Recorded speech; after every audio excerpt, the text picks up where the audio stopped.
¿Va a escuchar la Biblia hoy? Yo anuncio parroquial, pero es importante. Es importante porque usted dirá, no, aquí nos reunimos, no. Acá venimos este domingo a celebrar, a unirnos, a adorar a Dios. Pero verdaderamente la vida cristiana se vive cuando usted sale de ahí, no acá. Y mientras que salimos de ahí estamos impactando, queremos ganar generaciones, queremos sembrar iglesias, queremos restaurar personas. ¿Listo? ¿Bien? Hágale pues. Este miércoles, ustedes deberían ir los miércoles también, porque así no me tocaría hacer súper resumen. Estuvimos compartiendo acerca de la lealtad y estudiamos la vida de David, Saúl y Jonatán. Saúl, el rey de Israel, Jonatán, el hijo del rey Saúl, y David, el hombre que Dios ungió. ¿Qué ocurre? Que efectivamente Dios unge a David después de que desecha al rey Saúl. Pero ¿qué ocurre? Pasa que en esa circunstancia David sigue honrando y siendo leal a su rey. Y estudiamos cómo durante toda su vida el rey David tuvo lealtad por Saúl. Porque la primera figura que tuvo Saúl en la que vio a David fue como su escudero. Lo leíamos, ¿cierto? David fue escudero. ¿Hasta cuándo? Hasta el último día de su vida. Por eso fue capaz de devolverle el arma al rey, porque siempre lo estuvo preservando, siempre lo estuvo cuidando. Esa siembra de lealtad, esa lealtad que tuvo David con Saúl, la recogió con Jonatán. Jonatán, por orden jerárquico, debería haber sido el presidente, el rey. Pero Jonatán, entendido de lo profético, reconoce que David, ¿cierto?, por asignación de Dios, debería ser el rey. ¿Y cómo lo hace? En un acto espiritual y natural, le entrega su arma, le entrega su capa, diciéndole: yo cedo mi lugar natural, porque reconozco lo espiritual. Y durante su vida, en esos 13 años, Jonatán tiene un desafío increíble. La prédica la grabamos, ojalá la pueda ver. Ole, usted está en el canal de YouTube, usted nos tiene ahí en el canal de YouTube, ¿no? ¿De verdad? Ya estamos en Instagram y todo. Tenga ahí el canalcito, valioso. Ahí va a escuchar. Jonatán tiene un desafío: serle leal a David, pero a la vez ser leal ¿a quién? A Saúl. Y la sociedad donde nosotros estamos no concibe eso. O usted ama a uno o aborrece al otro. Pero Jonatán tuvo la capacidad de hacerlo. Y Jonatán sembró una fidelidad, una lealtad en David, y la recogió con su hijo Mefiboset. Porque la lealtad es una semilla generacional. Y estudiamos esa historia y nos dimos cuenta que efectivamente cuando uno es leal, uno recoge lealtad. Pero yo les dije el miércoles, unas son las de cal, pero las otras son las de arena. Entonces es muy común estudiar la vida de David y darnos cuenta que efectivamente David, al endemoniado ese de Saúl le decía: mi señor, el rey, el ungido de Dios, que Saúl trató de matarlo 4 veces y David le perdonó la vida, y está bien. Pero creo que la lealtad más difícil es cuando usted está en posiciones altas, porque en ese momento David lo estaban persiguiendo. En ese momento David andaba con los amargados, los endeudados y afligidos. Pues no era tan complicado ser leal. Lo complicado en la lealtad es cuando usted tiene poder, cuando usted tiene influencias, cuando usted tiene dinero. Porque ahí es donde se le sale a uno las cosas, ¿no? Cuando usted es gerente de vueltas y mandados, pues. Pero cuando usted tiene autoridad, seguramente que es más complicado. Y por eso quiero que estudiemos lealtad hasta la muerte. ¿Lealtad hasta dónde? Y que estudiemos al mismo David, pero ya no con la semilla de lealtad que sembró, sino con la semilla de deslealtad que también sembró. Y así como sembró lealtad y recogió, así también sembró de lealtad y la recogió. Deja que va para esa. Para la otra. Muy bien, miremos esto. Yo quiero que mire la imagen. ¿Eso qué es? ¿Una qué? Una lápida. Si usted se muriera hoy, ¿alguna persona podría decir que usted es leal? Bueno, partamos por su esposita. Porque el Señor en Malaquías dice: por cuanto has sido desleal a la mujer de tu juventud. ¿Sus hijos podrían decir que usted fue leal? ¿Su comunidad? Porque la lealtad es una virtud, es un valor transversal en todas las áreas. Siguiente. Ahora, ¿cuáles son las características rápidamente generales de la lealtad? Miremos. ¿Qué es lo primero? ¿Sé qué? O sea, cuando alguien es leal, lo que lo hace particular es que no hay circunstancia que lo detenga.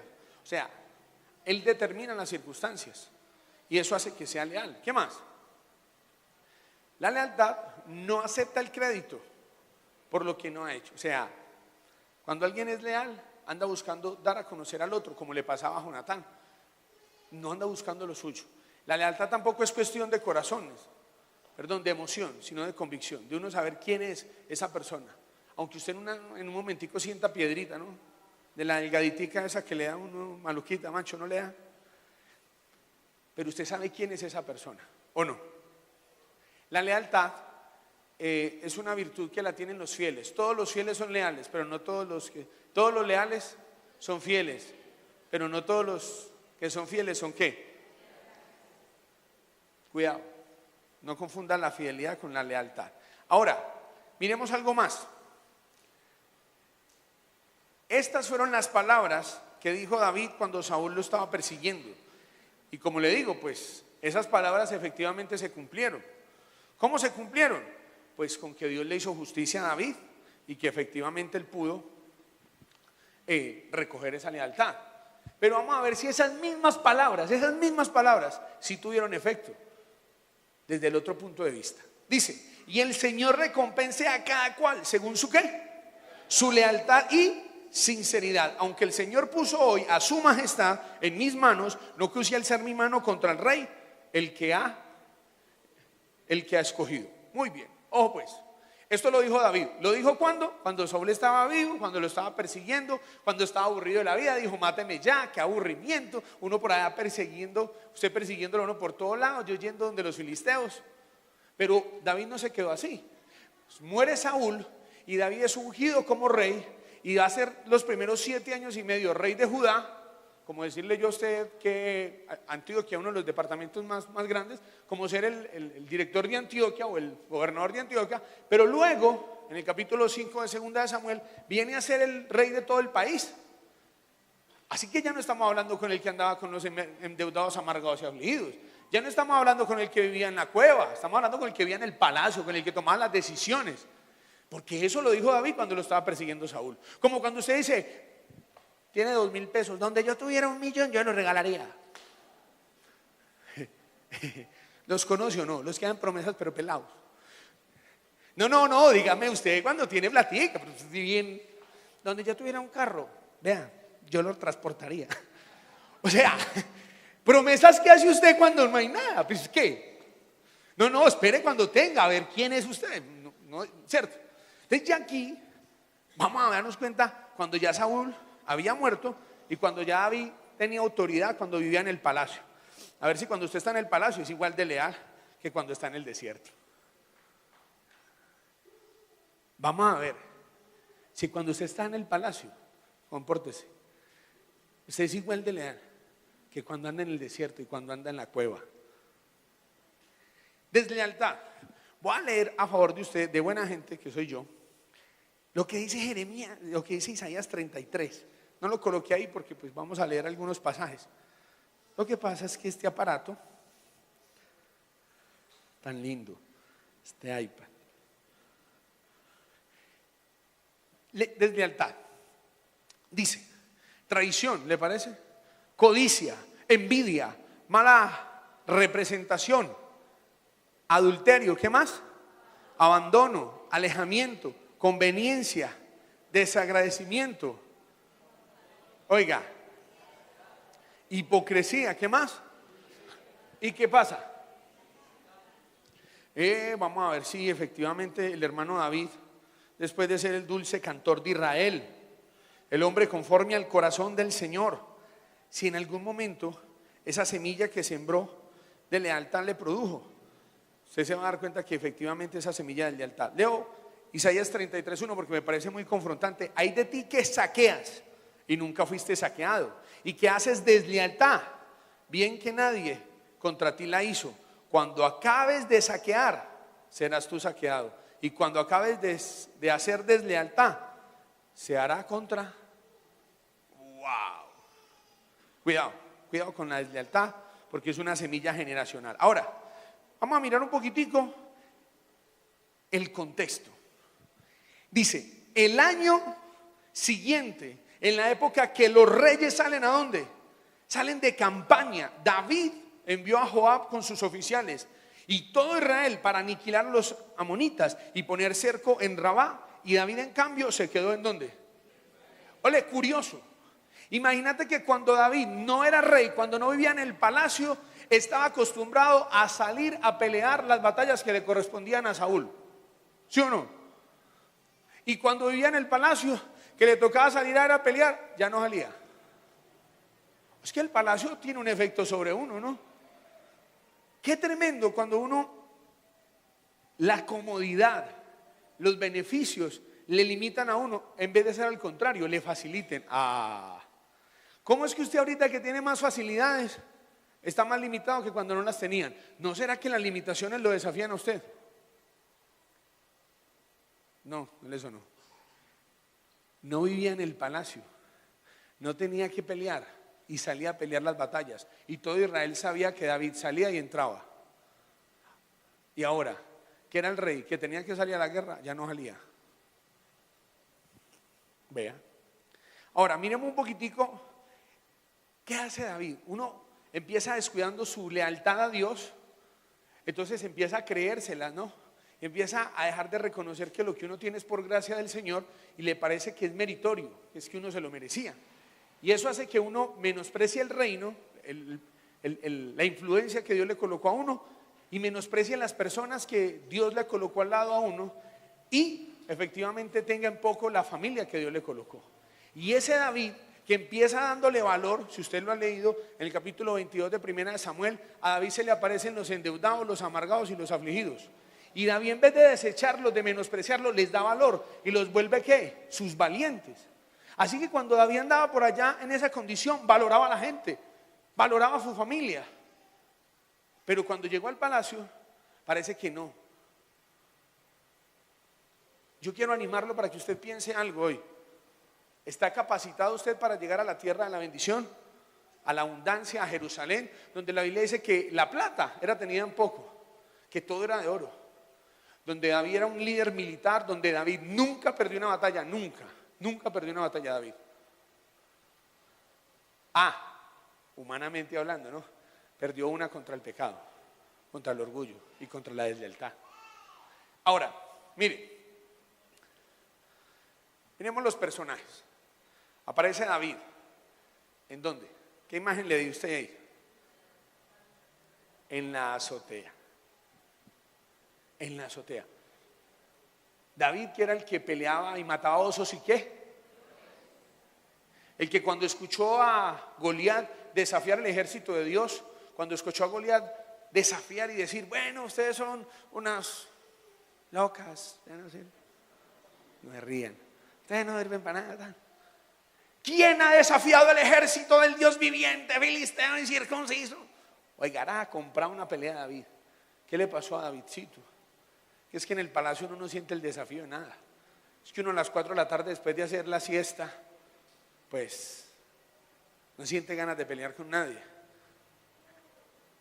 Ese David, que empezó siendo un hombre tan dispuesto, ese que cuando andaba en la cueva, usted ha leído esos salmos, dice que salmo que escribió David cuando estaba en la cueva de no sé qué y lo perseguían, no sé, ¿ha leído? No. Jehová, a ti clamo, oye la voz de mi ruego, Señor, y líbrame de mis angustiadores, porque me han rodado los males. ¿Se ha escuchado?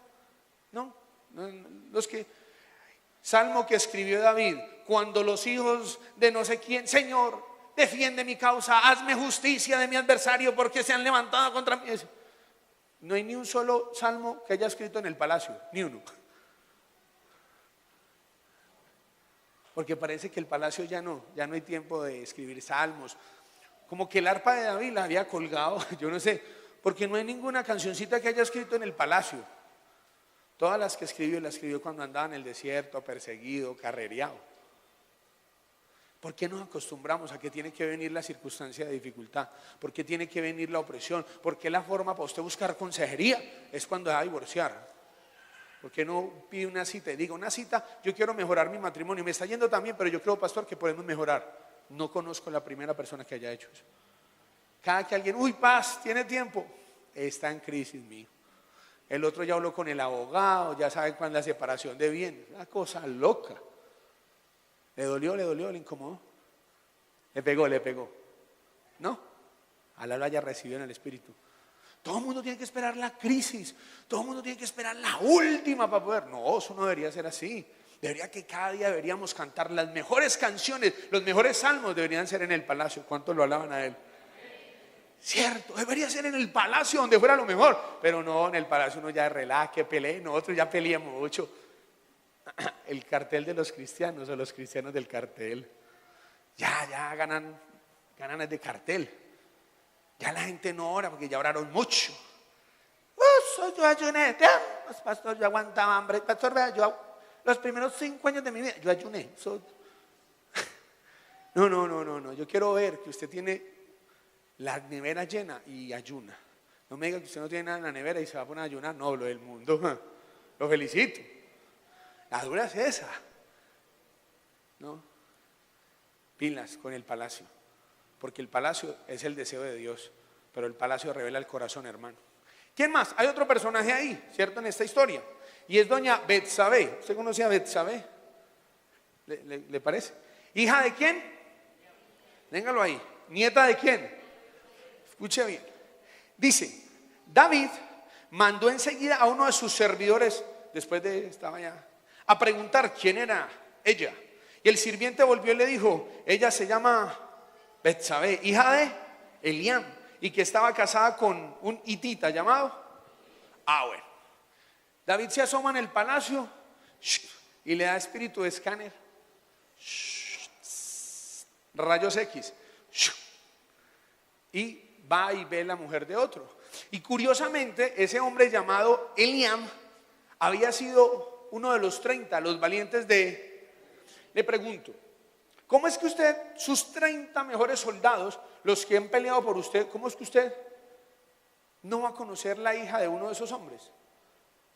Aparte de eso, era la hija de uno de esos valientes, pero también era la esposa de otro de sus, o sea, o por hija o por, peor, era la nieta de su consejero principal. No puede ser, se lo va a repetir.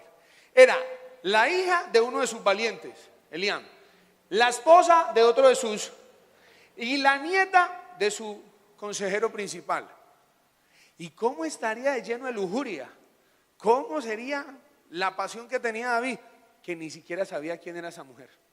Y la Biblia dice que la manda a llamar a su palacio y le dice consejería con imposición de manos. Y la ministra con poder y con fuego. Y queda embarazada la señora. Y aparece otro personaje. Mire, se llama Urías Eteo. Eteo de los enemigos del Señor. Pero el nombre Urías quiere decir Jehová es mi luz o yo soy la luz.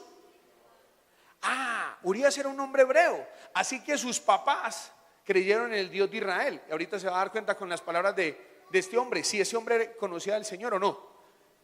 Era un hombre que tenía que haber conocido al Señor, no como las frases que uno escucha normalmente en el cristianismo. Yo soy cristiano de cuna, pastor. De cuna y de corral cristiano. ¿Escuchas? Vea, pastor, yo estudié en colegio cristiano toda mi vida, pastor. Yo viví en barrio de cristianos. Yo, pastor, me colocaba camisetas cristianas. Lo único es que yo no soy cristiano. ¿Sí los conocen? Todos son cristianos, menos ellos. Sí, colegio cristiano, todos cristianos, menos ellos.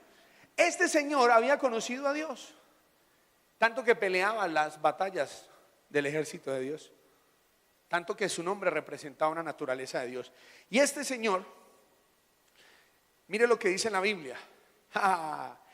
Estos, viene hablando de los 30, estos son los que principales héroes de David, los que lo afianzaron en su reinado junto con todo Israel, haciéndolo reinar conforme a la palabra anunciada por el Señor. ¿A quién? Estos son los que lo ayudaron a llegar. En la política se usa, usted gobierna con los que lo... ¿Qué pasa con los políticos? Esto es de política. Con los que lo ayudan, no. Así funciona.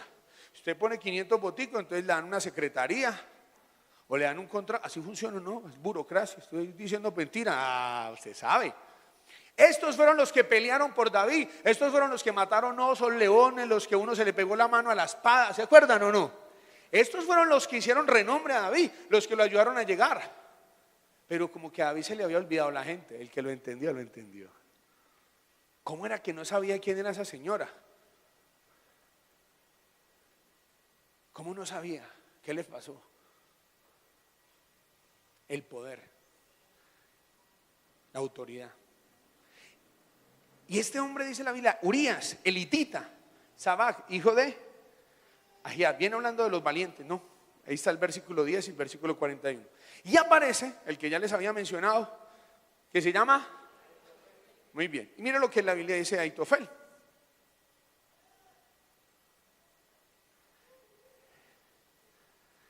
Elifed, hijo de Asbaí, de Maaca. Eliam, ¿hijo de quién? De Ahitofel. Es Eliam, que es papá de Betsabé. Ahora, este señor dice, más tarde David supo que Ahitofel se había unido con el grupo de traidores que andaban con. Entonces dijo, Dios mío, te ruego que eches a perder los planes de ¿quién? Porque ahorita usted va a leer que es que el señor era el consejero. ¿Qué pasó? Sencillo. Ese hombre llamado Ahitofel durante 11 años guardó en su corazón el dolor de haber visto al rey David haber abusado de su autoridad. Y yo creo que de ahí salió la canción, déjelo que suba, que yo lo agarro bajando. ¿Cómo les parece? Que él esperó 11 añitos hasta que, como vamos a ver, Absalón se levanta contra su papá y el hombre dice, este es el tiro para darle el golpe al rey. Y es que David había dicho, usted lo leyó conmigo ahorita, que Dios le pague a uno de acuerdo a su leal y de acuerdo a su sincero. Pues ¿cómo le parece que eso que él dijo en el mundo espiritual, eso se cumple? Y quiero preguntarle hoy, ¿usted qué debería estar cosechando? ¿Qué sembraron sus papás? ¿Le ha tocado cosechar? A mí me ha tocado cosechar el buen nombre, el apellido de mi familia, los Giraldo. Mis tíos son hombres y mujeres de Dios. Mi abuela. Usted es de los Giraldo, me preguntan a mí, porque a mí me ha tocado cosechar la fe de mi abuela y la fe de mis tíos. ¿Le gustaría a usted ser hijo de Pablo Escobar? No. No le gustaría. No, por la plata que dejó. Así sea para escribir el libro, ¿no le parece? Cierto que no, ¿por qué? Porque es una persona que representa maldad y demás. Es personas que se tienen que hacer cambiar el ¿qué? El nombre. Pero en cambio hay otros que usan el nombre del que lo hizo bien, ¿para qué? Para representarlo. Le pregunto, ¿qué ha sembrado de lealtad a usted? Porque a David le tocó cosechar, ¿sí o no? Él le sembró lealtad ¿a quién? Borre ahí, borre. ¿Le sembró lealtad a quién? ¿Y la recogió con quién? ¿Le sembró de lealtad a quién?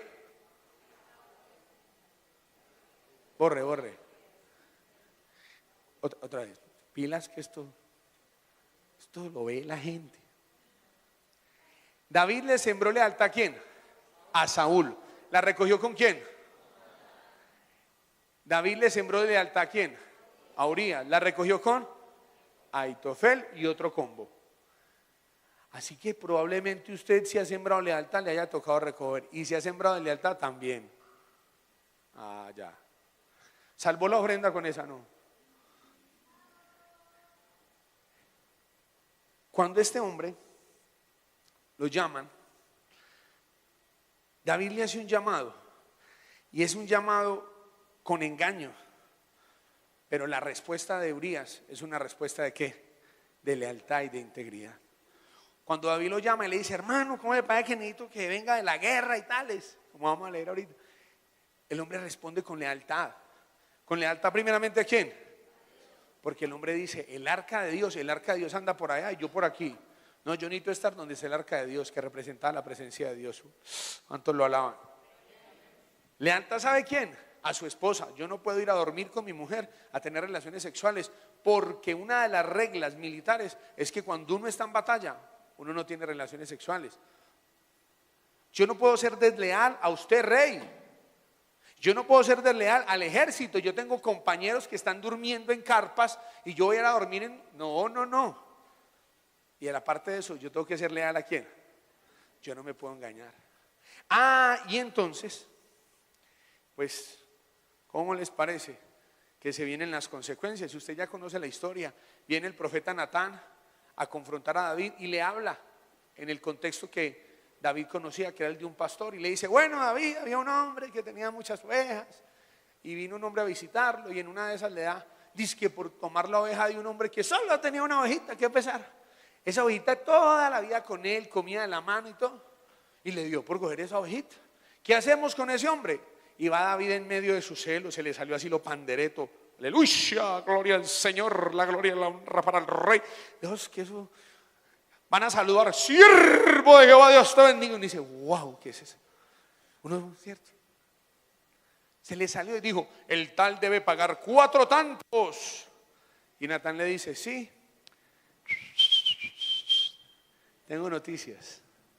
Ese hombre es usted. Usted se metió con la mujer de otro hombre y Dios vio eso y no le gustó. Y pues como Dios no es burlesco de nadie, no se engaña, y Dios no puede ¿qué? Eso todo lo que el hombre siembra, eso también ¿qué? El que siembra para la carne recogerá hacer corrupción. Y el que siembra ¿para qué? Para el espíritu va a cegar vida eterna. Eso, tranquilo. El profeta le dice: pero ahora, por haberte burlado de mí y por haberle quitado a Urías su mujer, siempre habrá en tu contra, siempre habrá en tu familia muertes violentas. Tus propios hijos te harán sufrir mucho. Si a escondidas tuviste relaciones sexuales con la mujer de otro, yo haré que otros tomen a tus mujeres y se acuesten con ellas delante de todo. Uy. Y usted sabe qué pasó. Vienen las consecuencias. Y yo quiero que usted esté muy atento para que hagamos una ilustración de que todo lo que sembró David, toda esa deslealtad la tuvo que recoger, pero maxificada. Y lo primero es, David va y mata a un hombre llamado Urías. Hubo una mamá que lloró probablemente, y hubo un papá que lloró. Y entonces como que el Señor dijo: listo, ese bebecito que está esperando Betsabé, ese bebecito no va. Y aparece el segundo libro de Samuel, capítulo 12, verso 19 al 20, David ayunando, orando 7 días, pidiéndole a Dios que tenga misericordia de ese bebé. Y Dios dice: no, Señor. David mató con la espada del enemigo a Urías, y Dios no permite que nazca ese bebé, que muera el bebé. Hasta ahí ¿qué? Empatado, ¿no? Un muerto por acá, murió la mamá, lloró la mamá de Urías, lloró el papá de Urías, lloró el papá del bebé, lloró la mamá. Usted diría ahí, elegante. No. Mire lo que pasa. Ustedes recuerdan que el hombre estaba tan enceguecido, era tanta la pasión, era tanta la lujuria de David, que dijo: ¿esa señora quién es? Y le dijeron: vea, esa señora es la hija de uno de sus soldados, de sus valientes, y es la esposa de otro de sus, y es la nieta de... eso no hay para nadie, estaba encegué. Y entonces, si usted lee la Biblia, el segundo libro de Samuel, capítulo 13, el 1 al 22, usted se va a encontrar con un hombre llamado Amnón. Como David era buen papá, como algunos, que a cada hijo le tienen mamá. Entonces David tenía 8 hijitos, juicioso David, no repetía mamá. Tenía hijos, ¿cierto? Ahí le dolió mucho. Entonces no tenga hijos con otras, no cometa ese error. Escuche, Amnón ve a Tamar y la ve como una mujer, no la ve como una hermanita. Tamar era virgen, era hermana de Aitofel. Y entonces la ve y la desea de una forma increíble. Usted puede leer la historia. Y se consigue un amiguito de esos que dan buenos consejos y le dijo: vea, usted tiene que hacerse el enfermo y tiene que decirle a su papá que si por favor manda a su hermanita para que lo cuide. Como su papá está en alcahuetica, él no le pone cuidado a eso. Y efectivamente, y cuando la hermana entra, él la toma a la fuerza. Y la hermana le dice: no haga eso, mi papá es tan conchudo que hasta me deja ser novio suya. Palabras mías, ¿no? Traducción. Lea pues literal, pues a ver y verá qué le dice. Si usted le dice a mi papá, hasta usted y yo de hermanito y todo, mi papá nos deja. Porque David pudo haber sido lo que usted quiera, amaba al Señor, nunca idolatró, siempre peleó las batallas del Señor, lo adoró, eso se danzaba, pero de papá sí, fatal. Eso sí, pues de papá no vaya a hablar de David porque no tiene nada que decir. Entonces, Damarcita le dice, no haga eso, a las malas no, hágalo bien, hable con el viejo. Y el man está enceguecido por la lujuria y termina violando a su hermana. ¿Qué? Pare. Que Dios le pague a cada uno de acuerdo a la lealtad y a la sin. La pasión que le sembró, con la que vio a la mujer del prójimo, con la que vio a Betsabé y que no tuvo cuidado. Esta es la hija de fulano, esta es la esposa de Mengano, esta es la nieta, no le importó. Esa misma fue la lujuria que su hijo tuvo para ir a violar a su hermana. Ahora sí le pegó. Ahora sí, muerte, pasión. Ahí está emparejado, listo. Siga pues. Luego, usted diría, no, ya paró la muerte. No, señor. Absalón, como el papá no le llamó la atención a Amnón, por haberse metido con la hermanita, eso lo dejó quieto. Entonces Absalón quedó con rabia, obviamente, y le dijo, todo bien, Tamarcita, que yo lo cojo bajando y tan. Y a los 2 años hizo una reunión familiar. ¿Y qué dice la Biblia? Que en medio de la reunión familiar se tomaron los chorros.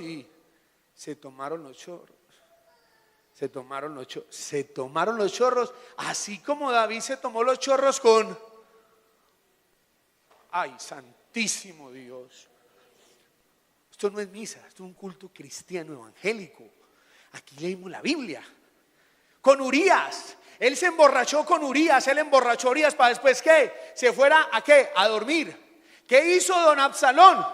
Emborrachó a Amnón y en medio de los chorros lo mató. ¿Me suena? Engaño por engaño, pasión por pasión, muerte por muerte. Siga pues. Absalón sale y se va, pero como David es tan buen papá, no aguanta el tiro. Pues que uno cuando es alcahuetón, eso sí son bobadas. Y entonces no se aguanta el tiro y se viene a vivir cerca de donde David. Y pasan 2 años en que no se habla con Absalón. Y en medio de ese tiempo, Absaloncito tan lindo, carajo, empieza a pararse en la puerta de la ciudad y empieza a tomar la gente y a decir, mi papá vive muy ocupado, mi papá no le para bolas a nadie. Pero yo donde fuera rey, yo sí lo querría a usted, yo sí fuera buena gente, yo sí tan. Y empieza un espíritu, ¿cierto? De rebeldía, de rebelión, y le da el golpe de estado. Y llega el momento donde se consigue gente de a caballo, gente que va delante de él. Se consigue por ahí un profeta raro, un sacerdote raro. Cierra la corte, el parlamento, Maduro, ¿le parece? Sí, cuando usted toma los 3 poderes, el militar, el ejecutivo y el legislativo, algo así, un golpe de estado. ¿No le suena, no? Se puede muy raro. La Biblia también hay golpes de estado, hay maduros y todo. Sí, vas que usted no la lee con un concepto, usted debería leer la Biblia diferente. Montase en la cinta y verá que empieza a ver cosas que nadie ve. Entonces este le da el golpe de estado. Y en un golpecito de nada, ¿sabe qué hace? Lo proclaman como rey. Y David, como sabe que anda caído, que eso sí se le admira a David, que David no... Dice, me tengo que ir, porque Absalón se nos va a meter hasta el palacio y nos va a matar. Una pregunta. Urías era uno de sus generales del ejército. Al morir dejó de ser ¿qué? Soldado. Se quedó sin empleo. David era el rey. Le tocó irse del ¿qué? Del palacio. Ya no era rey. Puesto por puesto, pasión por pasión, muerte por muerte, borrachera por borrachera. David no volvió a la guerra porque Urías tampoco volvió a la guerra. Ahora, va y pierde el reinado. Va y le toca salir huyendo. ¿Sabe cómo sale el rey David? Sale descalzo, sale llorando. El rey David. Y un hijo de un descendiente de Saúl lo maldice y dice, esto sí es mucho perro muerto, estás pagando todas las que le hiciste a la casa de Saúl. Y David, hermano, en un acto de humildad, el hijo de Sarvia le dice, déjeme, yo voy y lo mato. Y le dice, no, ese hombre si me maldice es porque hasta Dios le está dejando. ¿Cómo va a hacer que Dios escuche esa maldición y me la vuelva en bendición? Eso no me ponga a hacer eso. Y aparece lo último, la última estocada, la que al final se va a dar cuenta que fue la que le pegó dura a David. Aparece Aitofel. Más tarde David supo que Aitofel se había unido al grupo de traidores que andaban con Absalón. Entonces le dijo: Dios mío, te ruego que eches a perder los planes de Aitofel. Durante años Aitofel se dispuso para que llegara el momento donde se vengara de David por lo que le había hecho a su nieta y lo que le había hecho a su esposo. Y miren, hermanos, vean lo que dice la Biblia. Después Absalón le preguntó: ¿a quién? ¿Qué me aconsejas hacer? Aitofel le contestó: tome su majestad las mujeres que su padre dejó para que cuidaran el palacio y acuéstese con ellas. Así los israelitas se darán cuenta de que usted ya ha roto relaciones con su padre y entonces le tendrán más. O sea, Aitofel hasta se dejó usar para cumplir la profecía que Dios le había dado a través de Natán al rey, que todas esas mujeres que él dejaba a la luz del día iban a dormir con ellas. Y entonces dice la Biblia: en aquel tiempo, tanto David como Absalón tomaron los consejos de Aitofel como si vinieran ¿qué? La versión Reina Valera dice: consultar a Aitofel era como consultar la palabra del Señor. Y mire esto: por eso Absalón ordenó enseguida que pusieran en la azotea una tienda de campaña, y allí, a la vista de todos, tuvo relaciones sexuales con las mujeres de. Coloqué una notica. Nota: en la terraza donde miró a Betsabé, el hijo de él durmió a la luz del día con todas sus concubinas. ¿Se acuerdan la terraza? ¿Se acuerdan la terraza? En esa terraza donde el man dijo: esa es buena maceta. ¿Quién compró? Uy, cómo están de consagrados estos hermanos. Una miradita tan.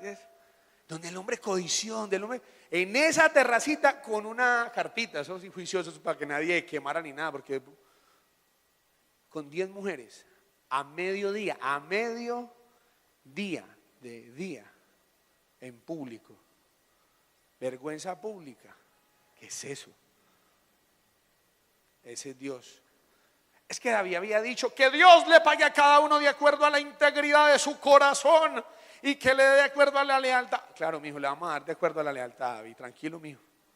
Tiene razón, David. Espera y verá que así como yo lo defendí a usted y lo honré a usted, así como yo tuve en cuenta que usted le respetó la vida a Saúl, así como yo lo coloqué, así también para mí es valioso Urías Eteo. Usted no se va a burlar, porque hermanos, de Dios nadie se puede burlar. Gracias. ¿Usted cree que el amén es para mí, para motivarme? No, hermanos. Es porque Dios nos está llamando a cosas muy grandes. Yo no sé si ustedes crean Dios y crean sus profetas. Yo sí. Y voy a ser prosperado por eso. Así que hoy somos una comunidad muy linda, pero lo que Dios ha hablado es que nosotros vamos a llegar a marcar esta ciudad y aún muchas cosas. Y yo quisiera saber si en el palaciecito vamos a hacer de amor y nos vamos a tomar el refrigerio. A uno de nuestros hermanos aquí le dijeron que iba a ser multimillonario. Yo ya anoche lo invité a almorzar, a comer y todo. Yo dije: no, yo no voy a ser bobo. Y si no pienso y verá, vaya un multimillonario usted a sacarle una cita. Entonces yo dije: anoche le invité a comer y todo. ¿Entiende? Si quiere le digo quién es, pero ya está comprometido. Entonces no, es pesar, usted se durmió, ¿sí vio? Escuche, Dios nos va a entregar cosas. Usted no escuchó eso. Lugares, estadios que otras congregaciones van a cantar las canciones. Todo está grabado. Vea, yo estoy hasta preocupado. Yo me pongo a escuchar eso. Dios sabe, en estos días lo escuché con mis hijos, hermanos. Estaban en el cuartico de oración, escuchando las profecías, hermano. Uno sabe si ponerse a llorar, si alegrarse, si preocuparse. Estuvimos reunidos el martes con la junta. Perdón que me salga un momento. Vamos a tener que hacer cambios estructurales, ministeriales, de todo, hermano, para podernos preparar para eso. ¿Te imaginas eso? ¿Te imaginas eso?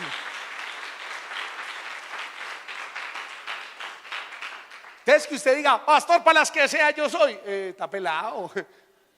Con 2.000, eso con 2.000 cualquiera dice que va a hacer lealtad y que las que fuera y todo. Pero y cuando seamos multimillonarios, tranquilo David, que un día va a llegar el palacio, David. En el palacio es donde hay que cantar, en el palacio es donde hay que adorar, en el palacio. En el estadio, ser predicar acá bacano, y el estadio, Santísimo Jesús. Cuando llegue todo eso, ¿qué? Vaya uno y sea más orgulloso, y vaya uno y empiece a menospreciar a la gente, y ya no vengamos a orar. Yo quiero un palacio, pero con la gloria. Y yo quiero amar a la gente que nos ha ayudado a conquistar. A gente que nos ha ayudado a conquistar, los que le ayudaron a David a ser rey. Que si no, no queremos nada. Entonces por eso ustedes tienen que predicar el ya. Medicina preventiva. No vaya a ser, hermanos, que nos gane el orgullo, la vanidad. No vaya a ser que la gloria sea tan fuerte que nos oprima. No vaya a ser que como gente que usted y yo conocemos, en el mismo altar donde honraron a Dios, en el mismo altar donde ministraron la gloria, en ese mismo altar deshonran a Dios y se le roban toda la gloria. Ay, pastora, estoy como en el mismo terraza donde David codició a la mujer, en esa misma. Así, hermanos, así. Déjeme terminar con un desafío para que usted y yo escuchemos las palabras de Urías Eteo y miremos si vamos a empezar a hablar así. Escuche esto, escuche. Al oír esto, al oír que la señora estaba embarazada, oiga, yo sí soy muy tiro fijo, ¿no? Ave María. Al oír esto, David le ordenó a Joab que le mandara a Urías hitita, pues quería hablar con él, tan querido. Joab así lo hizo. Cuando Urías llegó, David le preguntó, ¿cómo está Joab y el ejército? ¿Y cómo iba la guerra? No, pues imagine qué informe. Se hubiera metido al Facebook, cierto, hubiera visto una publicación. ¿Ustedes imaginan la expectativa de Urías? El rey, ¿el qué? Lo mandó a llamar a él solito. Dijo, ¿cómo? ¿Será que tiene una estrategia? ¿Será que tiene un mensaje tan tremendo? ¿Cómo haría la expectativa de ese pobre hombre, hermano? ¿Y qué más? ¿Y usted cómo está? Bien. ¿Y qué? ¿Joab qué? ¿Gordito? ¿Cómo va la guerra? Bien. ¿Cuánto vamos? O sea, Señor, ¿cómo me hace salir de la guerra a mí para ponerse con... ¿Qué le pasará al rey? No, a ver, mira el corazón de Urías. Era un hombre humilde, era un hombre crédulo. Y mira esto. Luego le ordenó que fuera a descansar a su casa. Ay, qué es eso tan lindo. Cuando Urías salió del palacio, el rey le envió de lo mejor de su comida y de su cena romántica patrocinada por el Palacio de Israel. Es que no sabe nada David. Lo mandó a llamar, ¿qué? ¿Cómo va Joab? ¿Cómo va el ejército? Y después para la casa, mi hijo, para la casa. Y le hace llegar, usted se imagina eso, flores, mesa romántica, botellita de vino y todo. Mi hijo, a disfrutar de su señora. Pero lo que no contaba era con que este hombre se iba a quedar. Como él era uno de los valientes de ¿qué? Era un escudero, entonces él se quedó en el palacio, como se quedaban los guardaespaldas de David. Los guardaespaldas. Pero Urías no fue a su casa, sino que se quedó a dormir a la entrada del palacio, junto con los soldados de la guardia personal del rey. Al día siguiente le informaron a David que Urías no había dormido en su casa. Entonces David lo mandó a llamar y le preguntó, ¿por qué no dormiste en tu casa? Urías le contestó, escuche esto, mire esto es muy mundial. Mal haría yo en ir a mi casa a comer, a beber y a tener relaciones con ¿quién? David, eso fue lo que usted me enseñó. ¿Usted por qué me pide que haga algo a mí que usted mismo me enseñó? ¿Cómo le ocurre a usted eso? Yo le soy leal a Dios, pero soy leal también a usted. Soy leal al ejército, soy leal a mi esposa. Mientras el cofre del pacto de ¿quién? Por Dios, ¿usted no se acuerda que la otra vez se robaron ese cofre cuando los hijos de el sacerdote Elí Omnifines andaban descarriados, se llevaron el cofre? Van y nos roban el cofre, ¿y qué? Van y nos roban la presencia. No, el cofre por allá y yo por aquí durmiendo con mi mujer, ¿qué tal? No, David, no haga eso, hermano. Y todo el ejército está en el campo de batalla. Mal haría yo en dormir cómodamente en mi casa, mientras Joab y sus soldados duermen al aire libre. Yo no puedo hacer algo así. Y esta mañana, estás fresquita, estás de 6:30 de la mañana, 6 de la mañana. No me parece que el Señor me habló. Escuche esta. Así como Jesús le dio 3 oportunidades a Judas de que se arrepintiera, mano. Yo le he contado, hay uno de ustedes que me va a ¿qué? Con esa el man dijo, me pillaron, loco, me pillaron. Pero no, el Señor dice, el que mete conmigo su mano en el ¿qué? Y estaba Judas ahí, ¿quién mete la mano con usted en el plato, Señor? Y cuando Jesús dice, ustedes me van a entregar, y Judas dice, seré yo. Y Jesús, ¿qué le dice? En vez de reaccionar, ¿sabe qué me decía el Señor esta mañana? ¿Cómo no reacciona David? ¿Cómo no reacciona? ¿Cómo a la primera ocasión donde ese hombre se da cuenta que no va donde la mujer y dice, no, hermano, vea, ¿qué hubo, hermano? Usted debería estar en la guerra, mando a otro a la guerra, se pone a dormir con la mujer de otro y el otro no es capaz de irse a dormir con la mujer y usted sí. Reaccione, David, hermano, ¿qué le pasa? Pero nada. Segunda oportunidad, el hombre vuelve y se queda en el palacio. ¿Y qué hace? Es que te saltaste el versículo donde se emborracha.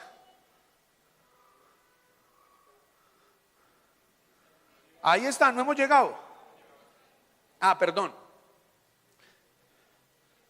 Segunda oportunidad. Entonces David le dijo, quédate por lo menos esta noche. O sea, ya no se quede acá, se vaya para allá, sino que quede acá y mañana volverás al campo de batalla. Y enseguida lo invitó a comer y a beber. Hasta David creía que Urías se iría a su casa. Segunda oportunidad, al otro día, ¿qué no? ¿Que Urías qué? Pero aunque Urías se quedó en Jerusalén hasta el día siguiente, tampoco esa noche durmió en su casa, sino que de nuevo se quedó con los soldados de la guardia personal, acuartelamiento. Segunda oportunidad de que el hombre reaccionara y dijera, hermano, no, este man, ¿cómo voy a hacer esto? Tengo que reaccionar. Pero no, por la mañana David escribió una carta y se la dio a Urías para que se la entregara a Joab. Y la carta decía, pon a Urías en el frente, donde la batalla se hace más dura y peligrosa, y luego déjalo solo para que lo mate. Deja conmigo. A Jesús lo entregaron con un beso y a Urías con una carta. ¿Cómo estaría de confiado David que Urías era un hombre fiel, que fue tan reconcha es del griego conchis, de los que no les corre sangre en esa cara, no les da ni vergüenza, invocan el nombre de Dios y el nombre de Dios es blasfemado por ellos? Dice en la Biblia que el fundamento de Dios está firme teniendo este sello, que conoce el Señor a los que son suyos y que se aparte de iniquidad todo el que invoca el nombre de Cristo el Señor. Así que si usted invoca el nombre de Cristo, que sea para honra, no para vergüenza. Yo soy cristiano, más bien no diga eso, he callado. Pero no haya invocar a Cristo para que sea avergonzado el nombre del Señor. Hermanos, va y le entrega la carta y en la carta decía, va y me lo pone al frentecito para que lo mate otro, porque yo no fui capaz. Le hicieron la autopsia a Urías Eteo, causa de la muerte, extrema lealtad a Dios, a su rey, a su pueblo. Humanamente pasó ¿por qué? Por bobo. Esto sí es macho. Sí, seguro que la lealtad sí es tenida acá. Le dio risa a ella. Pero hay un desafío a honrar a Dios. Yo no quiero palacios, estadios, nada. Si vamos a perder la esencia de amar a la gente, si vamos a perder el valor por la presencia, por amarnos, por un abrazo, por un refrigerio, por pensar en el pobre, en el débil, por pensar en el reino. No, nada de eso. Porque yo quiero al David de la guerra, al David que le dolía a la gente, al David que le dolía a Dios y decía, ¿quién ha blasfemado contra el Dios de Israel? Ese man consagrado, no al que usa su poder para manipular todo, no al que quita, al que emborracha, al que va y manipula. No, eso no. ¿O usted quién es? Eso se ve muy feo, hermanos. Eso no invoca al Señor. ¿Sabe qué termina la Biblia diciendo? Mire esto.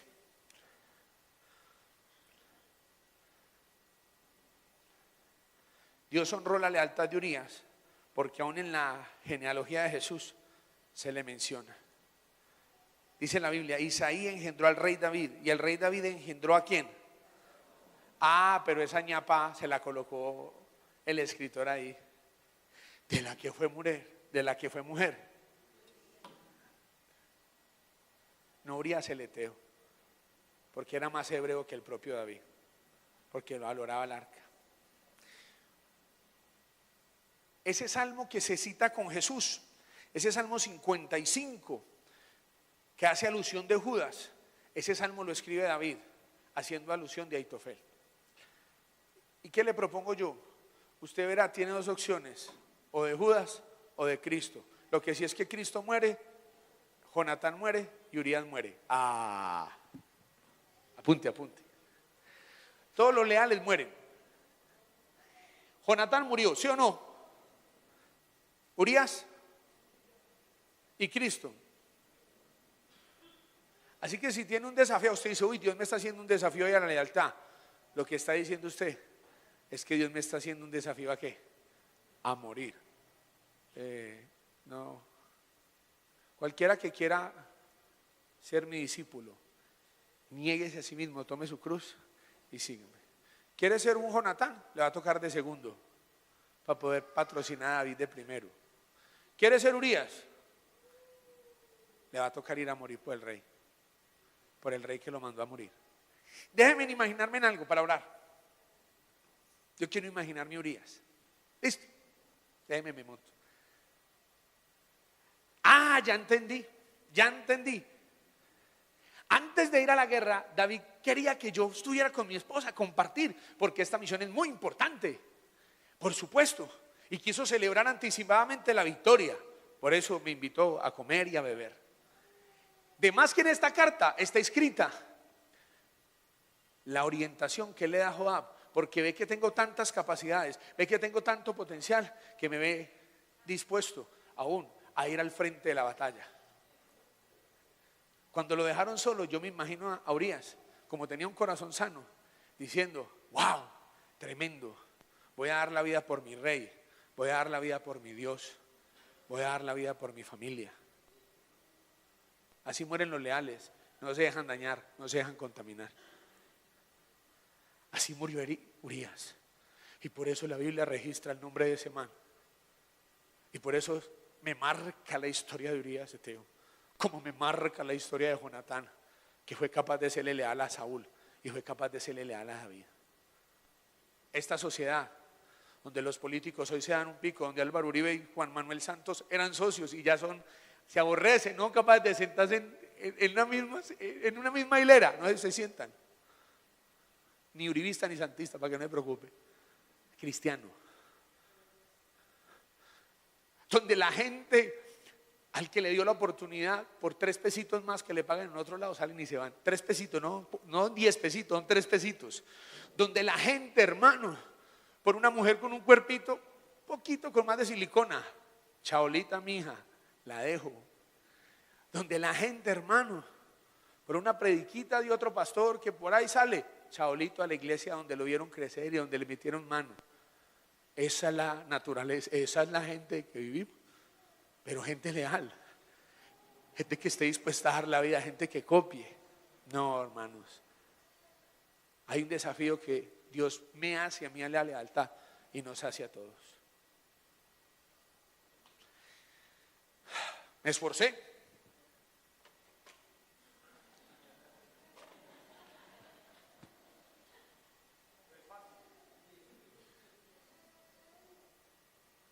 Pero si alguien Dios le ha hablado, no que tenga un aporte. Dios me dijo esto y esto y esto, yo quisiera escuchar.